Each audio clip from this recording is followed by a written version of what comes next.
This continent of ours is a very old patch of dirt, but as a nation, we're brand new. In many ways, we're still uncovering some of our early history. I've been working for the last 2 or 3 years on a particular project about a Lieutenant Nixon. Way back in England in 1834, there was an article in an English newspaper that talked about him. And apparently, he was a member of a party that came in through Northern Australia and did an expedition right down into Central Australia.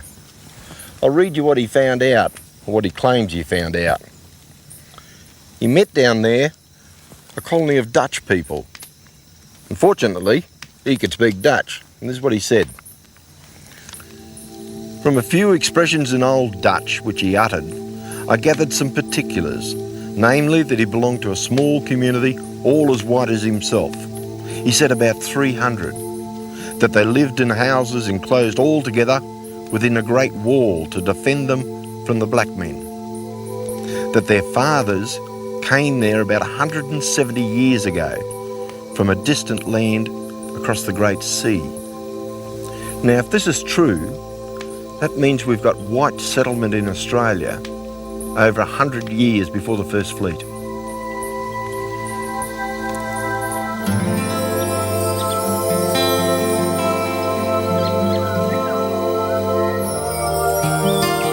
For a long time, we were taught that the British were the only white settlers of this country. But for me, the possibility of an earlier Dutch settlement changes everything.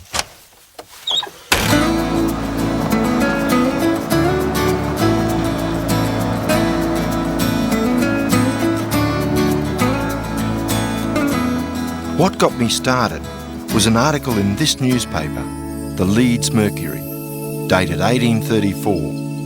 It was the largest provincial newspaper in England and often published reports of geographical exploration. On January the 25th, this extract from Lieutenant Nixon's journal appeared. Nixon's alleged discovery of a white colony was not on the northern shore, but 800 kilometres inland, near the middle of the Tanami Desert in the Northern Territory. For me, the article raises so many unanswered questions. Who was Lieutenant Nixon? And what happened to his journal, which has never been found?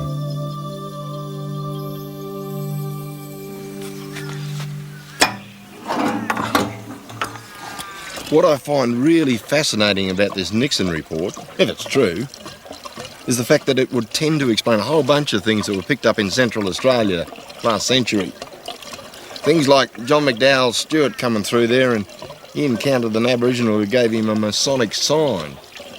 And then he found a footprint that he reckoned was whitefellow. And Charles Winnicky, he was another explorer poking around there. He encountered one day an Aboriginal who gave him the word "ya" for yes. Strange stuff.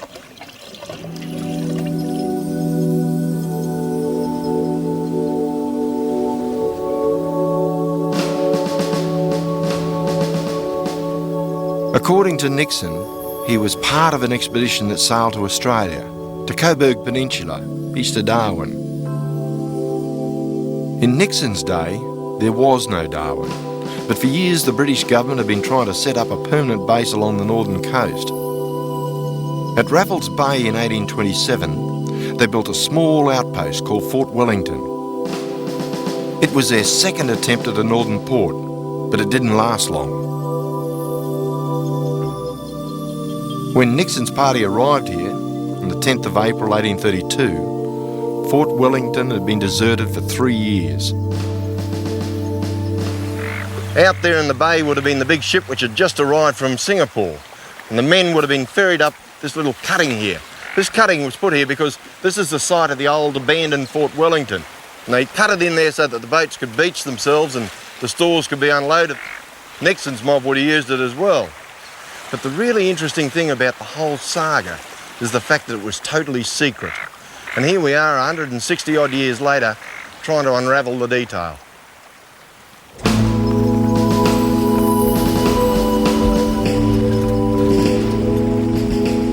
The task of the expedition was to look for commercial and geographical possibilities. In other words, anything that could bring fame or fortune. Unfortunately, we don't even know who was in command or how many men were involved.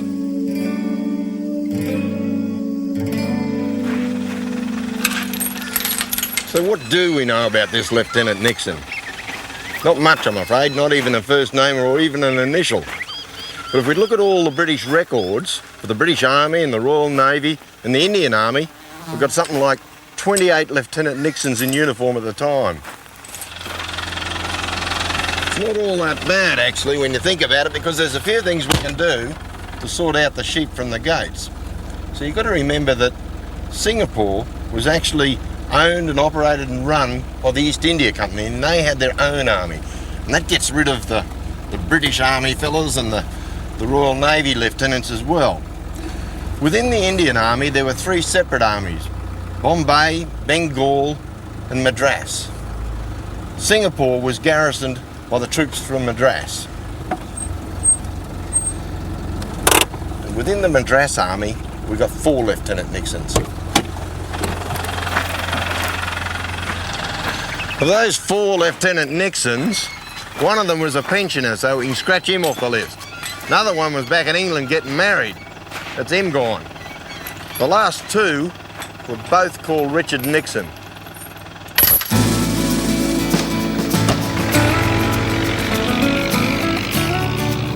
Whichever Nixon it was, his expedition would have skirted the Arnhem Land Escarpment and headed into the dry interior of the territory.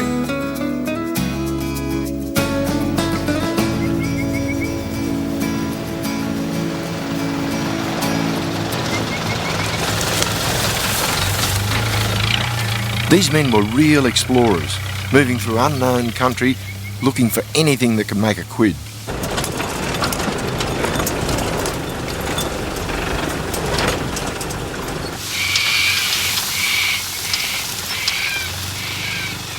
I'm searching for evidence of Nixon's expedition. Just up ahead here, there's a junction of 2 creeks, which I reckon's worth having a look at. But on the way, I'll just show you something.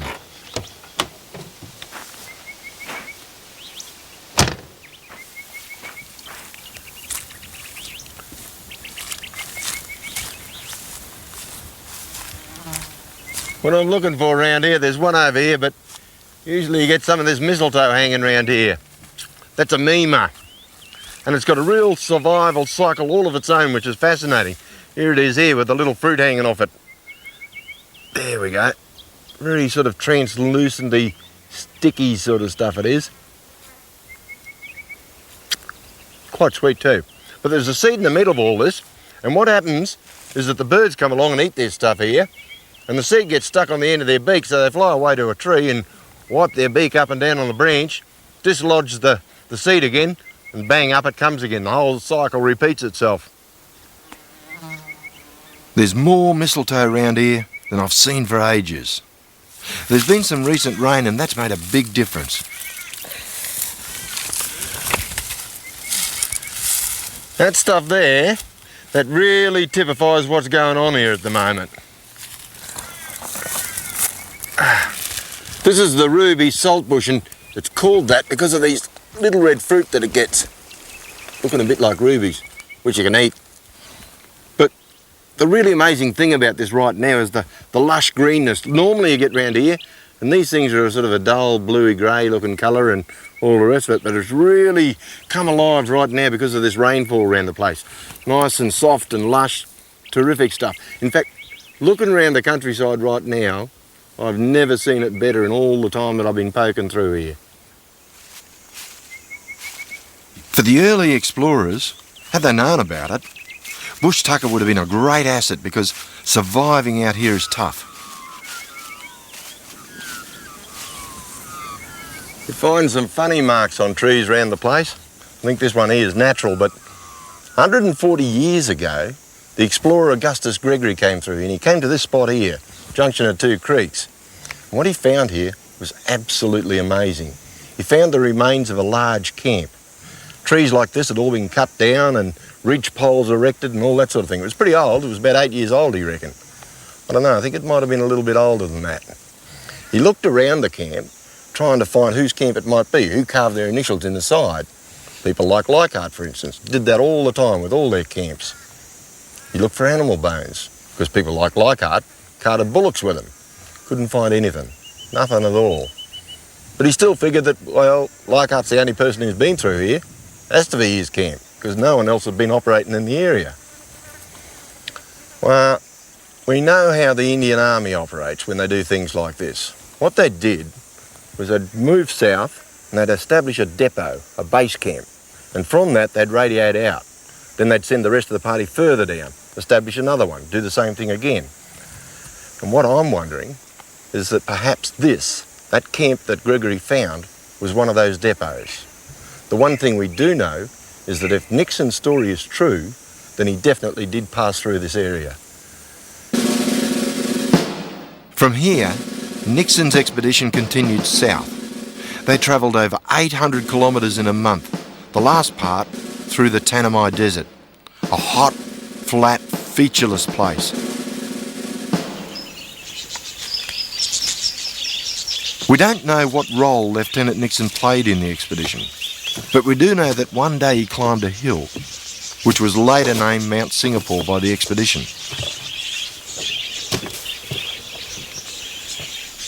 I suspect he was up there to get a reading of latitude and longitude, using a sextant. But when he looked to the south, he made a remarkable discovery.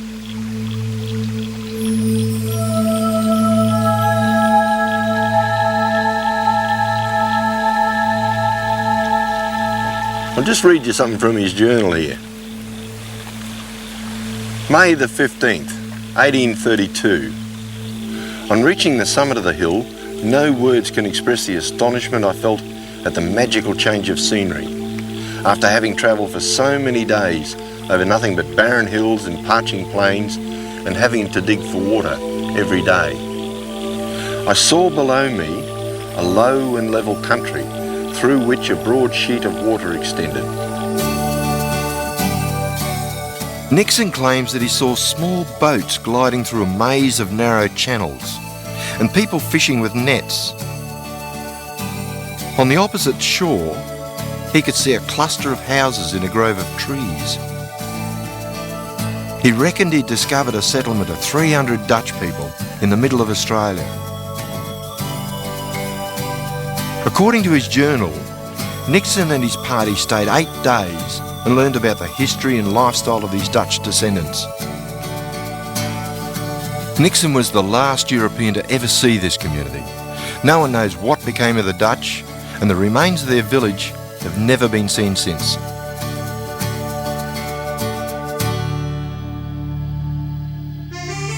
The problem lies with Nixon's journal. In it he noted the latitude and longitude of the hill near the village.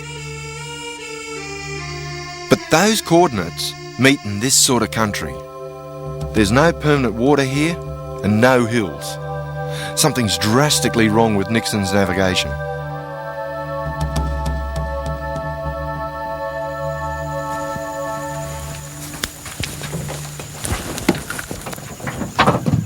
Lieutenant Nixon would have set his latitude using one of these things here. They're a sextant, and they were designed for use on board ship, where you always had a perfectly flat horizon no matter where you were in the world. But once you take these things onto land, it's a different story. You've got ups and downs and heights and all sorts of things, and I think that he forgot that. Because every 150 foot you are in elevation above sea level, you're in fact 12 nautical miles further to the south than what the instrument tells you. I'm just beginning to wonder if he took that into account. And if he didn't, that means I should be looking further to the south down there.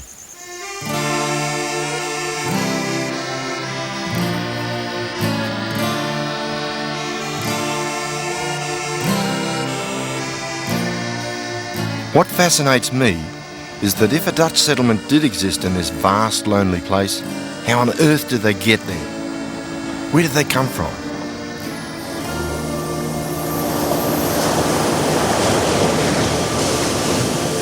Nixon learned that 80 men and 10 women had survived a shipwreck on the West Australian coast. But a shortage of food forced them to move. Apparently, they walked east towards the rising sun.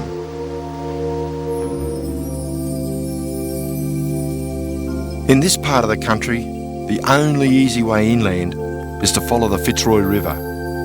It forms a natural corridor between the rugged Kimberley and the Great Sandy Desert.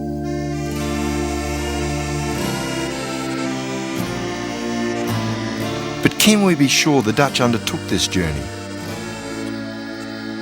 What evidence is there to say that they may have travelled through this part of Australia?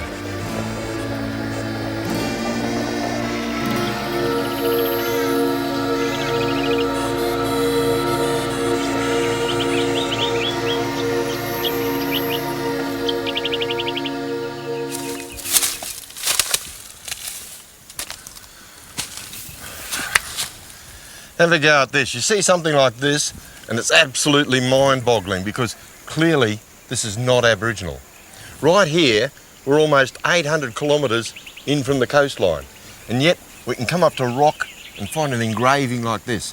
This is not a painting, this is chipped into the rock, and that makes something very special about this because this rock is extremely hard, and to chip a design or a drawing like this into this rock, you've got to have some sort of iron tool or something.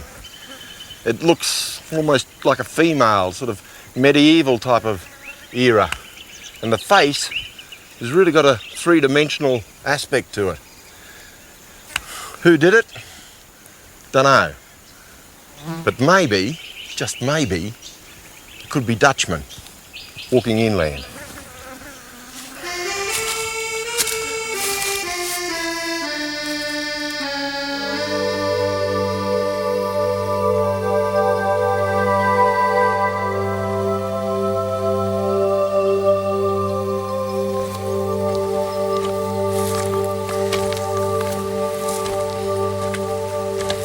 This is typical Kimberley country. Lots and lots of rock and spinifex for hundreds and hundreds of miles. And that's horrible stuff to walk through because it's also got the name of porcupine grass for the same reason that it's got all these spikes at the end of each leaf there, and they're like needle sharp things that dig into you and sometimes they even break off. So to walk through it would be an extremely painful experience. Imagine Dutch men and women trudging through this sort of country for months on end.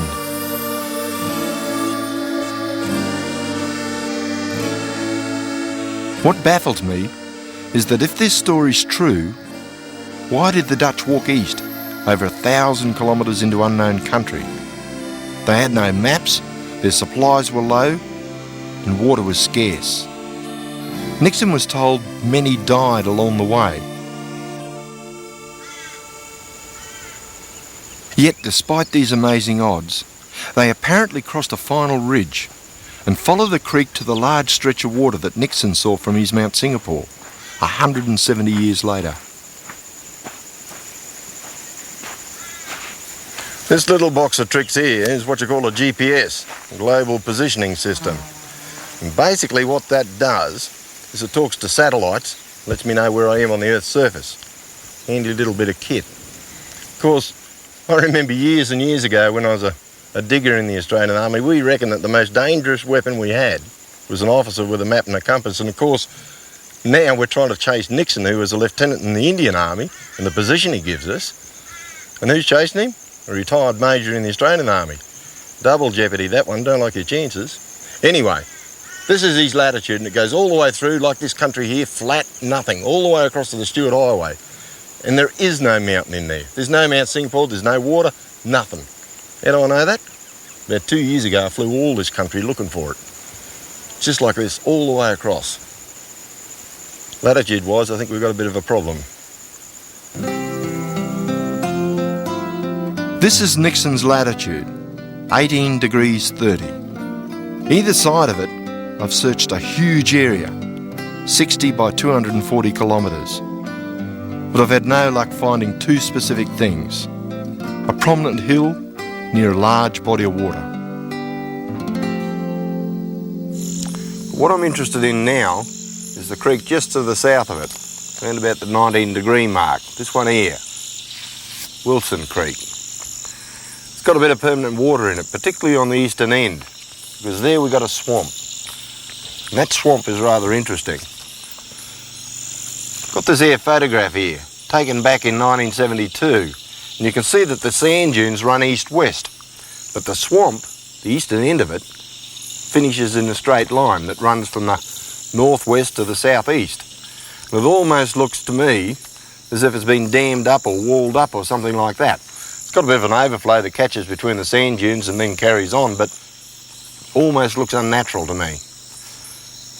I've also got another air photo taken way back in 1950, and it's still there then, so it hasn't been man-made in recent times anyway.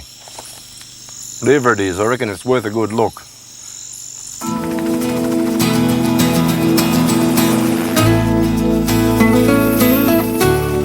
This is it. It's what I call hands-on research. Nothing beats actually getting out there.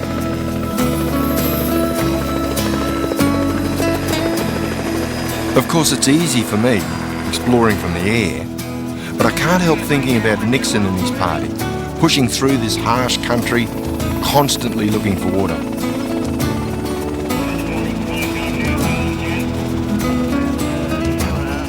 As we approach the swamp, I wonder, could this be the spot Nixon reached 160 years ago?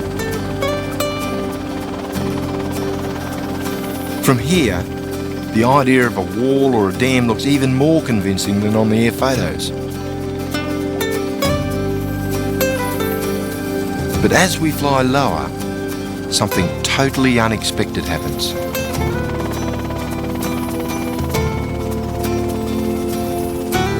Well, there's that patch of dirt that I thought, on the air photography at least, looked a bit like a mound of earth, but as you can see, it's as flat as a pancake. Bit deceptive though, because over here on one side we've got high vegetation, and right here we've got brown earth poking through. And over there to the east we've got green spinifex grass, and the effect of that on a photo makes it look as if this bit in the middle here is jumping up, which of course it's not doing. One thing I can tell you though, this swamp is not the one that Nixon was talking about. Sure enough, we've got a mountain back there, but it's about 8 miles back. You'd never see anything from the top of that down here. But it does show you one thing. Here in the desert country, you can get big mobs of water, just like this lot here, and exactly the same sort of thing that Nixon was describing.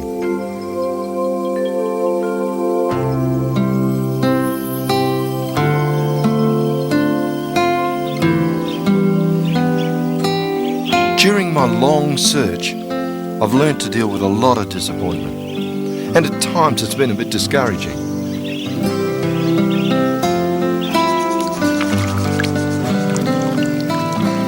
But as I backtrack through Western Australia, I'm nagged by other things that I've found that support the idea of a lost colony.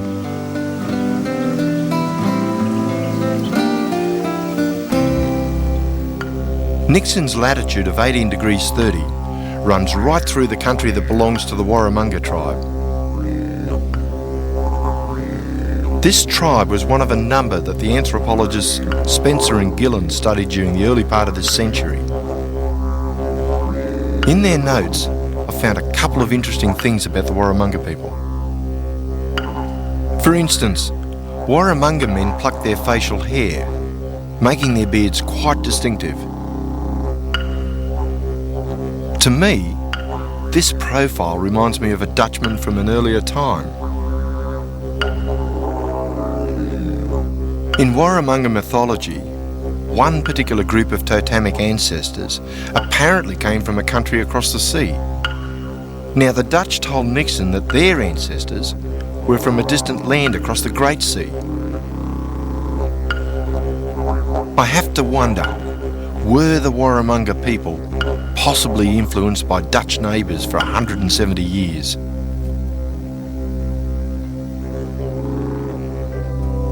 In 1851, this Dutch magazine published an article from a harbour master who'd been stationed at the port of Samaring in Java in the 1830s. He recalled a ship arriving from the north coast of Australia. Some of the passengers had travelled inland, where they'd met 300 Dutch people living in a totally primitive manner. I find it so frustrating that the article doesn't mention the name of the ship, how many passengers, or whether there was a Lieutenant Nixon on board.